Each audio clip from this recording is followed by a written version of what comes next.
রাজধানী মিরপুরে নিষিদ্ধ আওয়ামী লীগের অপতৎপরতার বিরুদ্ধে প্রতিরোধ মিছিল করেছে শাহালি থানা বিএনপি।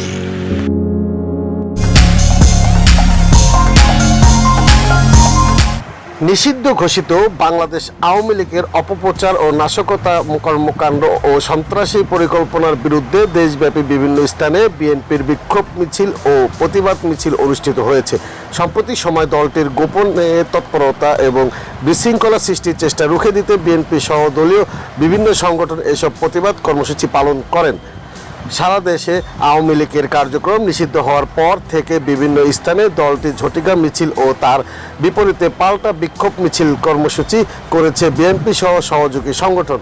সম্প্রতি সময় আওয়ামী লীগের প্রতিষ্ঠা বার্ষিকী ও নিষিদ্ধ প্রতিবাদে বের হওয়া মিছিলে থেকে অনেক নেতাকর্মীকে পুলিশ আটক করেছে। তারপরেও থেমে নেই স্বৈরাচারের তৎপরতা।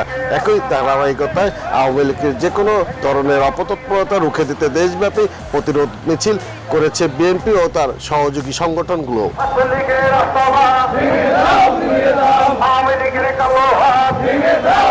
এরই অংশ হিসাবে রাজধানী মিরপুর শাহালি থানা বিএনপির উদ্যোগে একটি আওয়ামী লীগের বিরুদ্ধে প্রতিরোধ মিছিল অনুষ্ঠিত হয়েছে।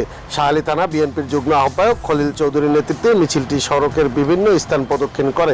মিছিলের অন্যান্য মধ্যে উপস্থিত ছিলেন জয়নাল আবেদিন যুগ্ম আহ্বায়ক শাহালি থানা বিএনপি, জাকির হোসেন সাধারণ সম্পাদক ৮ নং ওয়ার্ড বিএনপি, সালেহীন কৃষক দলের সভাপতি, জহিরুল ইসলাম বিপ্লব সদস্য বিএনপি, আনোয়ার হোসেন সহসভাপতি বিএনপি, নেতা জামাল হোসেন ৯৩ নং ওয়ার্ড বিএনপির নেতা চান মিয়া ও রুহুল আমিন রাজা সহ দলটির অঙ্গ ও সহযোগী সংগঠনের বিপুল সংখ্যক নেতাকর্মী এ সময় উপস্থিত ছিলেন।